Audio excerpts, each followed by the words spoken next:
1 मई महाराष्ट्र दिन के उपलक्ष्य पे मैं सभी तमाम महाराष्ट्र की जनता को शुभकामनाएं देता हूं, बधाई देता हूं।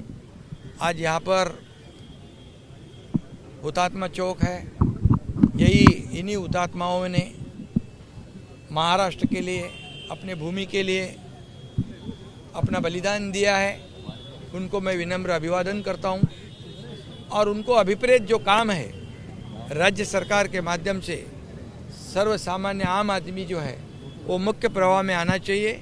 इसलिए पिछले 2.5-3 साल से हम लोग एक विकास प्रकल्प आगे बढ़ा रहे, दूसरी तरफ लोकाभिमुख कल्याणकारी योजनाओं का आगे बढ़ा रहे और इसीलिए ये सही श्रद्धांजलि ये जिन्होंने बलिदान दिया है उनको मिलेगी और आगे भी ऐसा ही काम इस राज्य का विकास को आगे बढ़ाएंगे।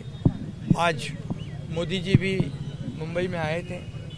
वेव्स के जो समिट है world audio visual and entertainment summit 2025 को, वहाँ पर भी देखा कि आज पूरी दुनिया के वर्ल्ड के लोग मुंबई में आए हैं।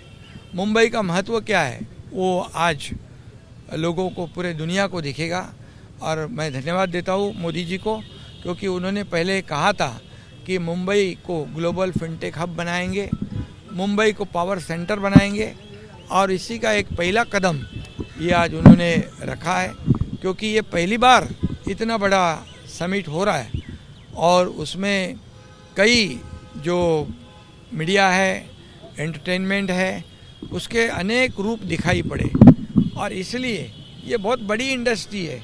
उसको समर्थन करना, उसको सपोर्ट करना ये भी ज़रूरी है और वो मुंबई सिलेक्ट किया, इसलिए धन्यवाद देता हूँ मैं।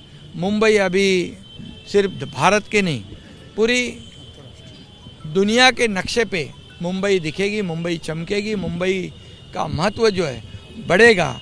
इसलिए मैं आदरणीय प्रधानमंत्री मोदी जी को धन्यवाद देता हूँ और कल सुबह मोदी जी ने तीनों दल के, सेना दल के, वायुसेना, नौसेना के प्रमुख लोगों की बैठक ली थी। पाकिस्तान ने जो हमारे साथ घिनौना काम किया है, हमारे बेकसूर लोगों को मारा है, उनका बदला जो है वो मोदी जी लेंगे और मैंने पहले भी कहा है कि इनका बलिदान व्यर्थ न जाएगा और उसकी शुरुआत भी उन्होंने की। आज तक कभी भी इतने हमले हो गए लेकिन कभी भी ऐसा करारा जवाब नहीं दिया था। लेकिन मोदी जी ने पुलवामा का सर्जिकल स्ट्राइक भी किया। इससे पहले अब हमारे जवानों के सर काटकर पाकिस्तान में लेके जाने का घिनौना काम आतंकवादियों ने किया था, लेकिन तभी सरकार जो थी चुपचाप बैठी थी और मोदी जी ने ईंट का जवाब पत्थर से दिया है और आगे उन्होंने कहा है कि ऐसा जवाब देंगे, ऐसा करारा जवाब देंगे कि पाकिस्तान फिर से हिंदुस्तान की ओर आँख उठाकर नहीं देखे। और इसलिए मुझे लगता है कि ये उनका जो हमला है वो आखिरी होगा। पाकिस्तान का नामो निशान मिटाने का काम देश के प्रधानमंत्री मोदी जी करेंगे। ये पूरी दुनिया हमारे देश के देशवासियों को पूरा विश्वास है। आतंकवादियों को चुन-चुन मारेंगे और जब तक आतंकवाद खत्म नहीं होगा तब तक हम लड़ते रहेंगे। और दूसरा सवाल यह है कि जातीय जनगणना को लेकर अब श्रेयवाद की लड़ाई भी शुरू हुई। देखिए, मैं यही बात कहता हूँ कि जिन लोगों ने हमला किया है उनको तो चुन चुन के मारेंगे ही, क्योंकि उनका कई लोगों का घर बम से उड़ा दिया है, बुलडोज़र से उड़ा दिया है, उनको तो छोड़ेंगे नहीं। लेकिन उनके पीछे जो पाकिस्तान है, उसके नापाक इरादे जो है उसको भी मिटाएंगे मोदी जी। इतना मैं कहता हूँ, क्योंकि उसकी शुरुआत हो गई है। और अभी जातीय जनगणना का श्रेय लेने की बात आप करते हो, तो इतने साल कांग्रेस की सरकार थी तो क्यों उन्होंने जातीय जनगणना नहीं की? कई सालों से ये मांग थी।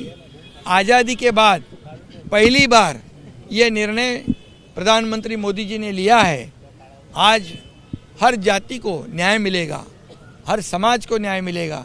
और इसलिए जो श्रेयवाद की बात करते हैं उनको मेरा सवाल है कि आपके हाथ में सरकार थी तब आपने क्यों नहीं किया? क्योंकि वोट बैंक की राजनीति उन्होंने की, वोट बैंक की लालच में उन्होंने यह निर्णय नहीं लिया।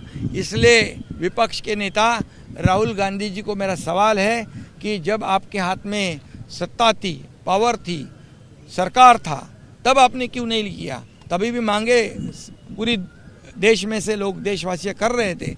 इसलिए ये सिर्फ श्रेयवाद की लड़ाई है। मोदी जी श्रेयवाद के लिए काम नहीं करते, वो देने का काम करते हैं, लेने का काम करते नहीं।